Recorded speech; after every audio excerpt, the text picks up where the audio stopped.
My daughter handed me the most breathtaking gift I'd ever seen, an all-expenses-paid Northern Lights tour in Alaska. But when I came home early from my pre-trip checkup, I froze outside the kitchen doorway as her voice drifted through the house. The guide will make it look like an accident. She slips on the ice, falls, freezes. No one will question it. I set my purse down quietly and smiled to myself. Well, darling, I thought, let's see who survives your little game. Where are you watching from today? Drop your location in the comments, and hit that like and subscribe button. My name is Margaret Elwood, I'm 68, and I thought life had shown me every twist imaginable. I was wrong. Listening to my only child plan my funeral in my own home taught me something terrifying. Sometimes the people who say they love you are already picking out your coffin. If you love real emotional stories, hit subscribe, we post one every day. 3 weeks earlier, she had appeared at my Boston brownstone with tears streaming down her cheeks. Mom, you've been so lost since Dad passed, she said, wrapping her arms around me in the living room she grew up in. I want to do something special for you. Her husband, Benjamin, stood behind her, hands folded with that smooth, rehearsed calm corporate lawyers use when they're trying to look trustworthy. Their teenagers, Lily and Jacob, hovered nearby like a magazine-perfect family portrait. We booked you the Northern Lights trip you always dreamed of, she continued, handing me a glossy brochure. Everything's covered, flights, hotel, tours. The cost alone made my knees weak, but their hopeful faces melted my suspicion. 7 days in Fairbanks. A private guide named Aaron Hale, apparently the best in the business. What I didn't know then was that Aaron Hale owed tens of thousands to the wrong sort of people. And my daughter, Caroline, was using that to buy my death. But in my hallway that day, listening to her outline the price tag on my life. $2 million from the policy, plus we can list the house immediately. I understood the truth. The gift wasn't kindness. It was camouflage. I slipped back outside, jingled my keys loudly, and walked in as if nothing had happened. Mom? That you? Just got home. I said lightly. She turned the corner with a bright, innocent smile that would have fooled anyone who hadn't heard her a minute earlier. If not for that overheard phone call, I would have walked right into my own staged accident. How was the appointment? Perfectly fine. Healthy as ever, I said. Her smile twitched. As she made tea, I studied the daughter I thought I knew. When had money meant more to her than her mother? How long had she been planning this? Her careful movements told me everything. This wasn't panic. This was choreography. The trip's in 5 days, she said warmly. I can hardly wait, I replied. She didn't know her father, a criminal defense attorney with decades of stories, taught me exactly how killers think, how evidence works, and how amateurs always make mistakes. The next morning I woke with a focus I hadn't felt in years. If my daughter wanted me dead, I wasn't going to run. I was going to outplay her. At the Boston Public Library, I researched Alaskan wilderness deaths, hypothermia timelines, missing person protocols, insurance claims. The more I learned, the clearer her plan became. And the clearer mine became too. By noon, I was sitting across from Andrew Burke, my late husband's former partner, sharp as ever, even in his 70s. Margaret, this is attempted murder, he said after I told him everything. We need to go to the police. With what proof? I asked. She'll deny it. Say I misheard. Say I'm confused. You know how easily the elderly get dismissed. He sighed. He did know. So what are you thinking? I'm going to Alaska. But not to die. Margaret. Aaron Hale is going to get an offer better than my daughter's. $50,000 to help me vanish instead of murder me. Andrew stared at me, conflicted. You'd rather fake your own death. If I do nothing, I really will die. At least this gives me a chance. I didn't tell Caroline that I was nowhere near broke. She assumed I was struggling, because I lived modestly and let her believe that. In reality, I had more than enough to buy my survival. My plan was simple. Let her think I'd died. Let her celebrate too early. Let her expose herself. And then make sure she never harms anyone again, especially Lily and Jacob. That evening, I called Caroline, playing the grateful mother she expected. I can't wait, sweetheart, I said. Thank you again for such a thoughtful gift. Oh, Mom, you deserve it, she said sweetly. After hanging up, I sat in my late husband's study and opened his old case notes. Years ago, he'd represented a woman who tried to disappear. She failed because she got sentimental, reached out to family too soon. I wouldn't. I opened my laptop and contacted 3 private investigators in Alaska. If Caroline wanted a funeral, she would get one. Just not the outcome she imagined. Someone who could track every move Caroline made after believing I was gone, someone who could photograph her celebrating, rushing to file the insurance claim, maybe even bragging to a friend about how clever she thought she was. By midnight, the plan was solid. By the end of the week, Caroline Elwood Blake would learn that her mother was far more dangerous than she ever imagined. The irony wasn't lost on me. The gift she gave me, the chance to see exactly who she truly was, might have been the most valuable thing she ever handed me. 3 days before my departure, Caroline insisted on helping me pack. She arrived with shopping bags full of gear, thermal underwear, wool socks, hand warmers, a parka so expensive I nearly choked when I checked the tag. We just want you safe, she said, folding each item with the tenderness of a Hallmark actress. Alaska can be unpredictable. I watched her pack the clothes she thought I'd die in with the same gentle focus she once used on my birthday gifts. This trip means so much to me, I told her, and it did. Just not for the reasons she imagined. I know it does, Mom, she said softly. That's why we wanted it to be perfect. Perfect. Yes. Perfect for a funeral. The next morning, I made 2 calls that would decide everything.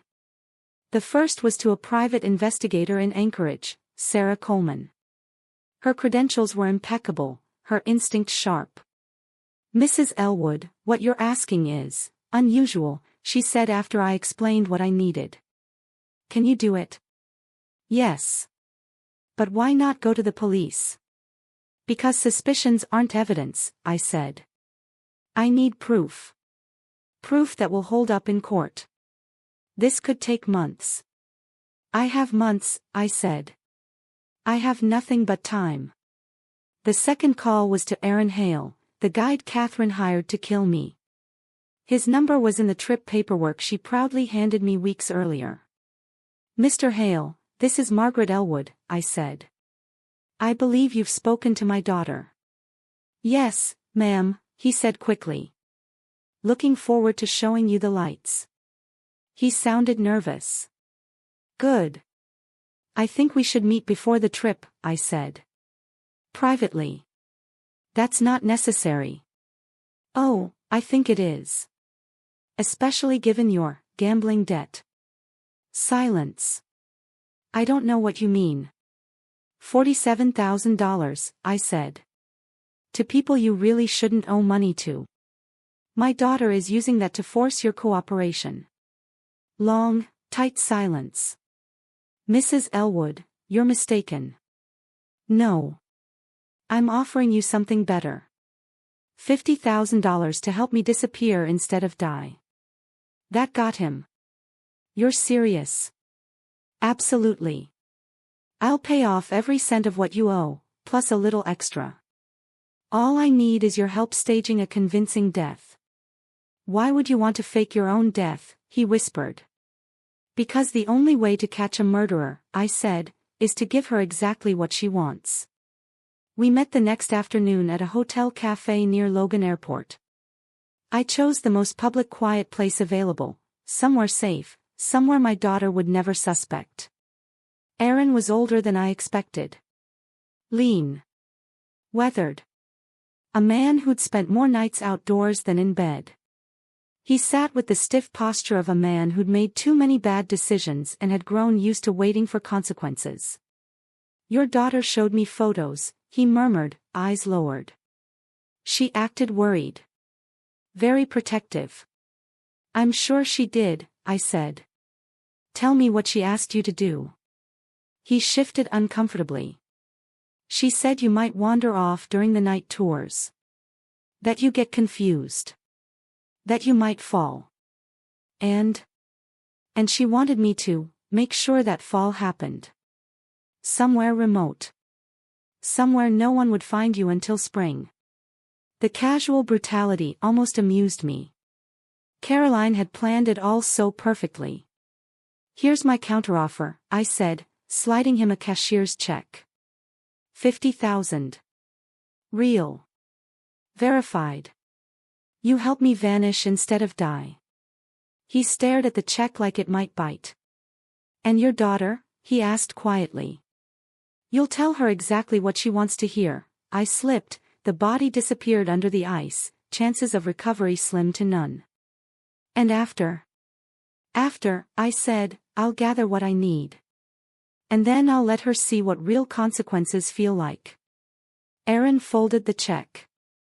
"Your daughter picked the wrong woman to underestimate." "Yes," I said. "She did."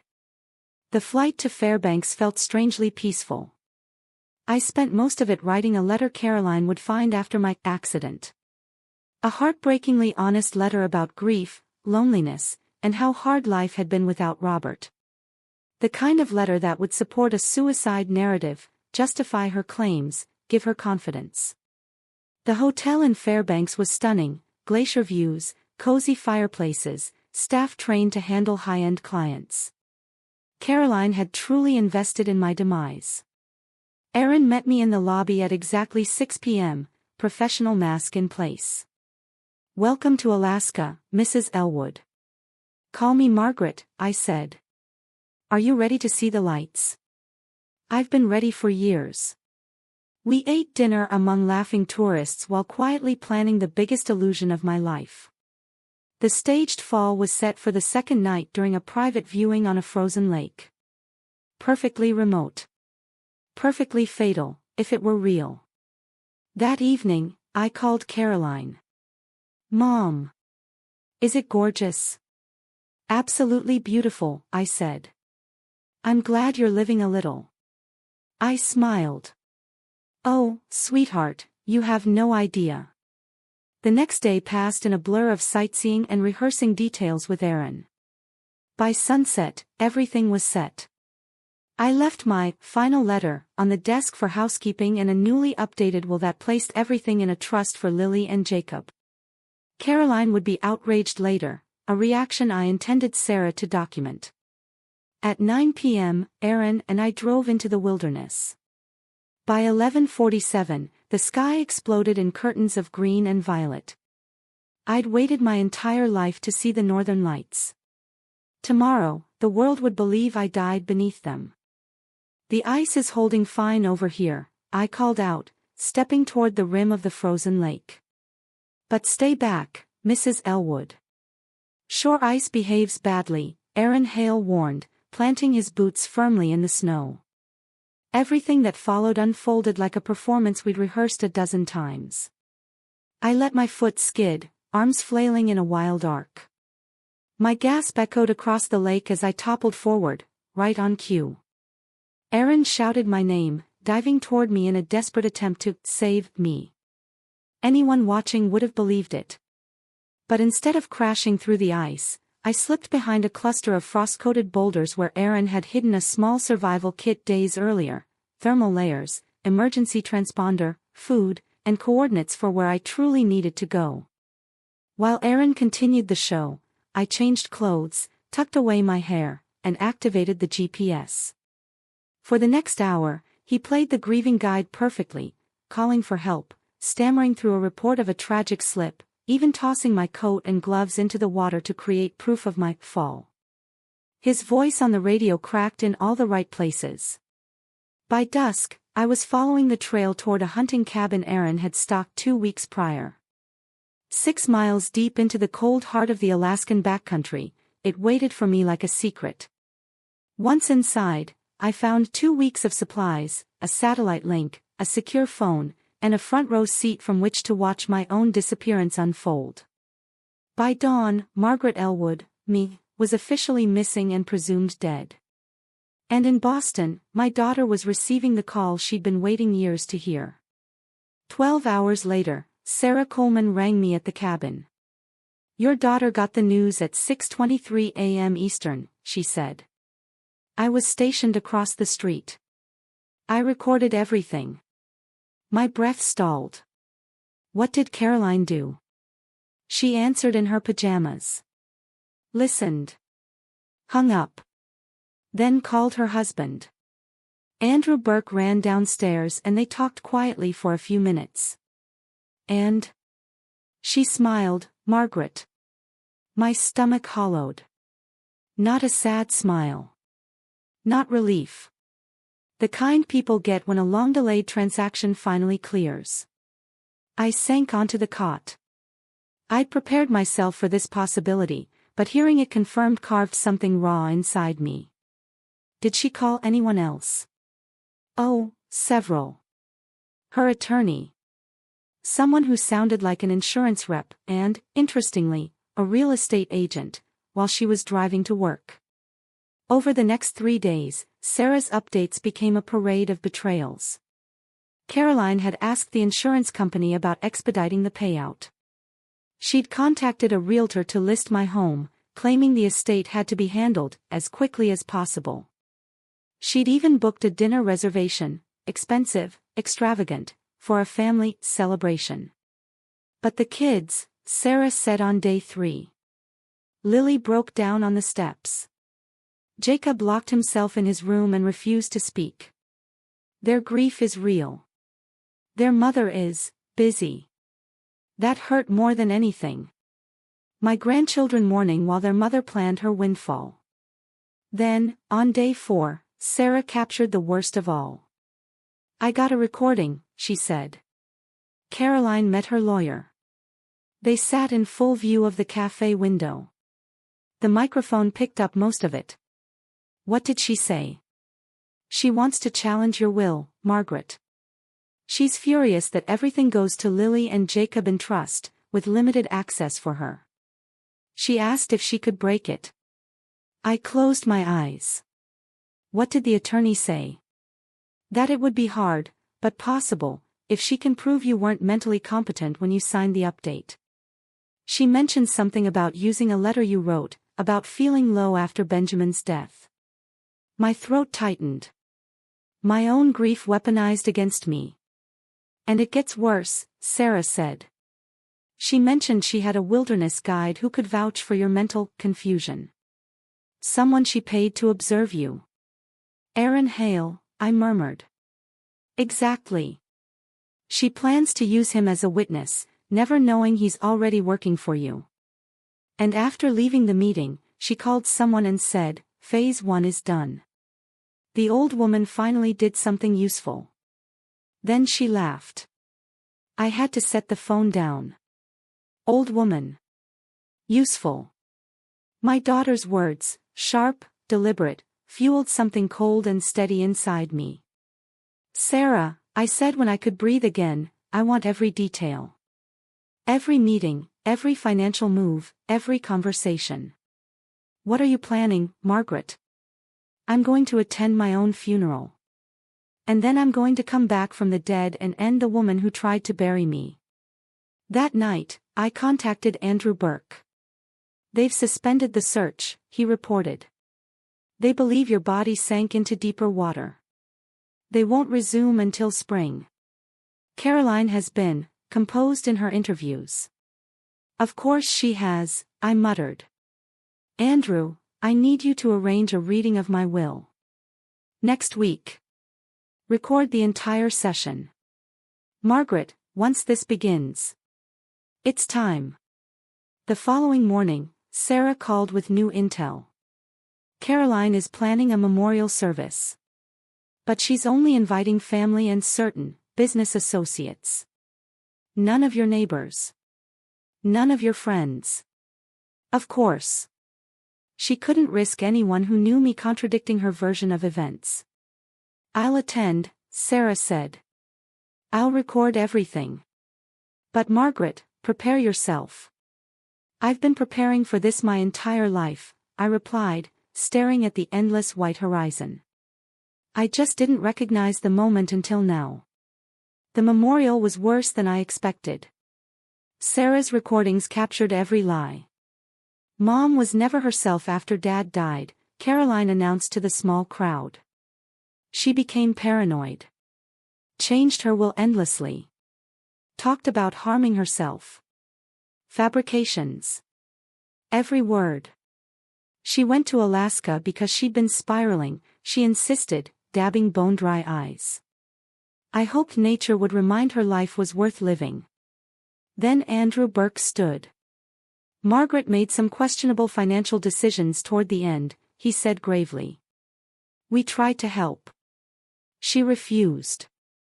And Caroline added, she even accused me of wanting her dead. Can you imagine? I was only trying to support her.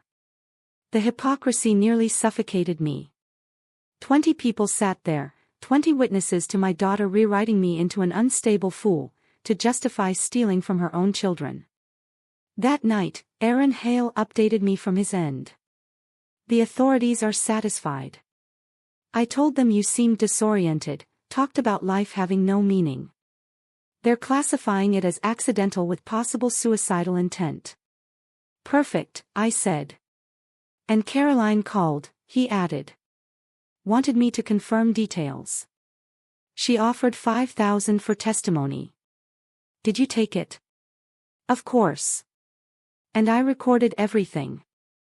She'd been meticulous in outlining what she wanted me to say in court. Everything had gone exactly as planned.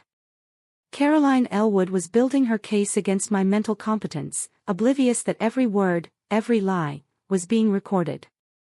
The hardest part was still watching Lily and Jacob grieve while their mother celebrated. Sarah Coleman sent me footage of Lily in her bedroom, clutching old photographs of our time together, sobbing uncontrollably. Ryan sat alone in the yard, wearing the sweater I'd knitted him last Christmas, staring at the patch of earth where we once planted vegetables. Their grief was real. Caroline's performance, however, was one of triumph. 7 days into my supposed death, Caroline made a critical error. She called her sister.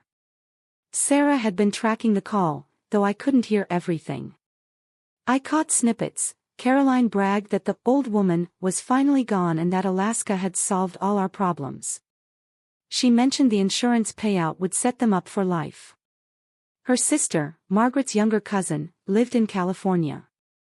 If Caroline felt comfortable confiding, she was confident her plan had succeeded. She hung up smiling and immediately called a travel agent. She was planning a celebratory cruise, while her children were still mourning their grandmother. Sarah continued with more disturbing updates. Caroline had gone to a storage unit and was throwing away boxes from my house, photo albums, jewelry, family documents. Items meant for Lily and Jacob were being destroyed. Fortunately, Sarah rescued a wedding album and a jewelry box that had belonged to my grandmother. That's it, I said aloud. I'm coming home. Returning from the dead required careful preparation. I couldn't simply walk into Boston as Margaret Elwood.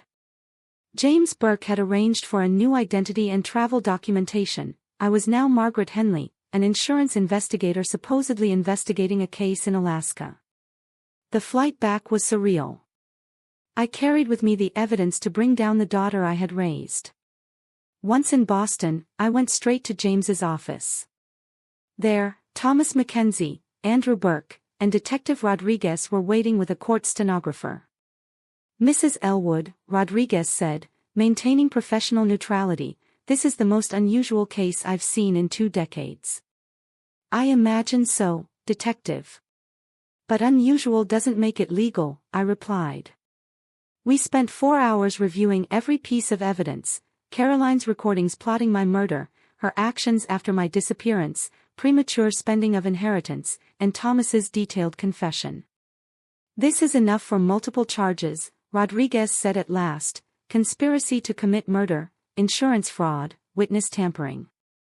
"What about me?" I asked. "Faking my death, does that complicate things?" He hesitated, then nodded. "Technically, yes. But would you rather prosecute a woman who faked her death to catch a murderer, or let a real criminal walk free because her victim wasn't dead on schedule?" "I want to see her arrested," I said. "I want to witness the moment she realizes she's been caught." Though unusual, Rodriguez allowed me to observe the arrest from a safe distance. That evening, Sarah gave a final report. Caroline was celebrating dinner with Andrew at Bistro du Midi. She lied to the staff about the occasion, calling it an anniversary. She was already planning the children's future around money that wasn't hers. "After tomorrow, your job is done," I told Sarah. "Thank you for documenting everything." "Mrs. Elwood," Sarah asked, "how does it feel, knowing the truth about your daughter?" I paused, letting the weight of it sink in. "It's like grieving someone who's still alive," I said finally. "The Caroline I thought I knew never existed. I've been mourning a fiction." The next morning, Detective Rodriguez finalized the arrest plan. Caroline would be taken into custody at 11 a.m., leaving her yoga class, a public place, witnesses around, minimal risk of escape. It was time. The culmination of years of careful observation, planning, and patience had arrived. Caroline Elwood was about to discover that underestimating her mother had been her gravest mistake. "I'll be watching from the coffee shop across the street," I said quietly. "Are you ready for this?" Sarah Coleman asked. "Seeing your daughter arrested for trying to kill you?" I thought of Lily sobbing in her bedroom, Jacob sitting alone in the garden, and the pearls Caroline had worn while lying about their fate. I've been ready for this moment since the day I realized she intended to kill me. The question is whether she's ready for it. At 10:45 a.m., I took my position in the cafe with a clear line of sight to the yoga studio. Sarah arrived with a telephoto camera, ready to record every moment. At 11:03 a.m., Caroline Elwood emerged, phone in hand, smiling at a message, completely unaware her carefully constructed world was about to unravel. By 11:04 a.m., Detective Rodriguez appeared with 2 uniformed officers. 1 minute later, Caroline discovered just how resilient her mother really was. Rodriguez flashed his badge. The shock on her face was exactly as I'd imagined. For a heartbeat, maternal instinct made me hesitate, then I remembered how she'd orchestrated my near death. Sympathy vanished. "Caroline Elwood," Rodriguez announced, voice carrying across the street, "you are under arrest for conspiracy to commit murder, insurance fraud, and witness tampering." Her yoga mat fell to the ground. "This must be a mistake. I haven't done anything wrong. We have recorded conversations and eyewitness testimony regarding your plan to murder your mother in Alaska," Rodriguez said. "She's dead." "She fell and didn't survive," Caroline stammered. Rodriguez's grim smile was unyielding. "Your mother isn't as dead as you believed. Thomas Mackenzie confirmed the details of the accident, and he's cooperating. He recorded conversations you didn't know existed." I watched her expression shift, disbelief, anger, then calculation. "I want my lawyer," she finally demanded. "You'll have time at the station," Rodriguez said, cuffing her hands. As they led her away, she spun around, scanning the street, eyes searching for a ghost rather than the very real woman sipping coffee across the way. "How do you feel?" Sarah whispered. "Like I just buried my daughter," I replied. The preliminary hearing was set for the next week. James Burke managed the press carefully, releasing just enough information to explain my survival without turning it into a spectacle. Headlines read, "Daughter accused of mother's murder, mom survives, Alaska plot foiled." The hardest part was telling Lily and Jacob the truth. We met in James's office with a counselor present. "Grandma," Lily whispered. "I'm real, sweetheart. I'm so sorry you had to think I was gone." She threw herself into my arms, sobbing. Jacob, older and more reserved, struggled to process it. "Mom said you fell in Alaska," he finally said. "I did," I admitted. "But I didn't die. I survived because I figured out what she was planning and took precautions." "Mom tried to kill you?" Lily asked, eyes wide. "Yes," I said, steadying my voice. "And we're going to make sure she's held accountable." Ryan's voice was quiet, hesitant. "What happens to us now?" "You'll live with me if that's what you want. Schools, friends, everything stays the same. I'll take care of you both." "What about Mom?" Lily asked. "She'll face justice. She can't care for you right now, maybe ever, without help." The following week passed in a whirlwind of legal meetings, evaluations, and media statements. Caroline's lawyer claimed she had suffered temporary insanity after her father's death, but the recordings Thomas had made proved otherwise. Caroline's tone was calculating, almost gleeful, when discussing my accident and the insurance money. Financial institutions froze all her transactions, and any premature claims were reversed. Then, an unexpected turn, Detective Rodriguez informed me that Caroline's sister, Lisa Morrison Chen, had come forward. Caroline had confided in her about the Alaska trip, life insurance policies, and the supposed inevitability of my death. Lisa's testimony would be damning. The preliminary hearing was a media spectacle. I recounted the phone calls I overheard, my decision to survive, and Caroline's behavior after my disappearance. The recordings played for the court, her celebration dinners, her scheming with Thomas, and her discussions of how my alleged mental instability could be leveraged for financial gain. Caroline sat in the defendant's chair, diminished, hair unkempt, anxious, and fearful, not for punishment, but for the first time seen as she truly was. The judge ordered her held without bail, citing flight risk and the severity of charges. 3 months later, I watched her murder trial with the detachment of someone witnessing a car crash in slow motion. Caroline appeared smaller, trapped in the orange jumpsuit of guilt. The prosecution's case was overwhelming. Thomas testified in detail about her recruitment of him, her meticulous planning, and her instructions for faking my death. The recordings of her calculating discussions were played again. But the most shattering testimony came from Marcus Elwood. Offered a plea deal, he revealed months of Caroline's premeditated plotting. She had spoken of my aging, my vulnerability, and Alaska as the perfect location for an accident. The prosecutor asked, did she ever suggest hastening that outcome? 6 months ago, Marcus answered. She said we should encourage her mother to travel more, to risky places. Alaska was specifically mentioned as a place where accidents could happen. Catherine's face reflected not just fear, but betrayal, her own lies undone by those she trusted.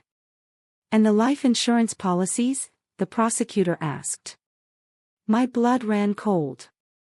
Marcus continued, 3 separate policies on your mother's life over the past 2 years. She forged Eleanor's signature and paid premiums from our joint account. The courtroom gasped. Caroline had been planning for years. The total payout from the insurance policies. $8.5 million. The courtroom gasped collectively. My chest tightened. $8.5 million. Caroline hadn't been scheming merely for a single policy, she had been systematically inflating the coverage for months. Were you aware your wife was forging your mother-in-law's signature? The prosecutor asked Marcus Elwood. I knew she handled Eleanor's insurance, but I never asked for details, he admitted. She said Eleanor had requested help with financial planning. Another lie. Eleanor had never discussed insurance with Marcus. Caroline had quietly turned my life into a financial jackpot for herself. The defense tried to portray Caroline as a woman overwhelmed by grief and financial stress, claiming temporary insanity. Psychiatrists testified to her emotional fragility, insisting that she hadn't actually harmed anyone. But the fraud charges alone shattered that narrative. You don't forge multiple policies and orchestrate a murder plot during a momentary lapse, you plan it deliberately. The hardest moment came when Lily, just 16, testified as a character witness. Her voice trembled, but her words carried the naive faith of a child who still believes in the inherent goodness of a parent. "My mom isn't a murderer," she said through tears. "She just made terrible choices. She needs help, not prison." I wanted to comfort my granddaughter, to prepare her for the painful truth about the person she called Mom. But this lesson would have to come from life itself. Caroline chose not to testify, likely on her lawyer's advice. The evidence was insurmountable. The jury deliberated 6 hours. When they returned, the 4 women stood solemnly. On the charge of first-degree conspiracy to commit murder, we find the defendant guilty. On first-degree insurance fraud, guilty. On witness tampering, guilty. Caroline crumpled in her chair. Marcus buried his face in his hands. Lily cried silently. Jacob stared straight ahead, his expression hollow. The judge scheduled sentencing for the following month, warning that Caroline faced up to 25 years to life depending on the combination of charges. As the courtroom emptied, I stayed with James Burke, watching the bailiffs escort her back to custody. "Eleanor, how are you holding up?" James asked softly. I thought of the daughter who had tried to end my life, the grandchildren left parentless, the family fractured beyond repair. "I'm alive," I said finally. 6 months ago, she wanted me dead. Everything else is just details. Caroline glanced back once, a look almost like relief flickering across her face. Perhaps being caught was easier than maintaining the facade of a loving mother. Our bond was gone. The daughter I had raised was gone too. A year later, I returned to the Alaskan wilderness where I had been meant to die. The northern lights swirled overhead in ribbons of green and gold. But this time, I wasn't alone. Lily and Jacob stood beside me, bundled in parkas, faces uplifted in awe. "It's incredible, Grandma," Lily whispered. "I can see why you wanted us to see this place." The past year had been the hardest of our lives, but also unexpectedly healing. Caroline had been sentenced to 18 years, Marcus to 5. The children were officially in my care. We were rebuilding our lives on honesty rather than deceit. "Tell the story again," Jacob said, sipping from a thermos of hot chocolate in Thomas Mackenzie's truck. "About how you found out what Mom was planning." I recounted it patiently, knowing they needed to hear it repeatedly. "I overheard her on the phone," I said. Sometimes, the most important conversations are the ones people think you can't hear. Thomas, now a trusted friend, smiled. "Grandmother, you turned a murder plot into survival. Weren't you scared?" Lily asked. "Terrified." "I was scared," I admitted. "But I was more afraid of dying without protecting you too." The legal aftermath had been intricate, but ultimately just. Caroline's fraudulent policies were voided, the $8.5 million returned, and the children's inheritance secured. She lost all parental rights. "Do you think Mom will try to contact us?"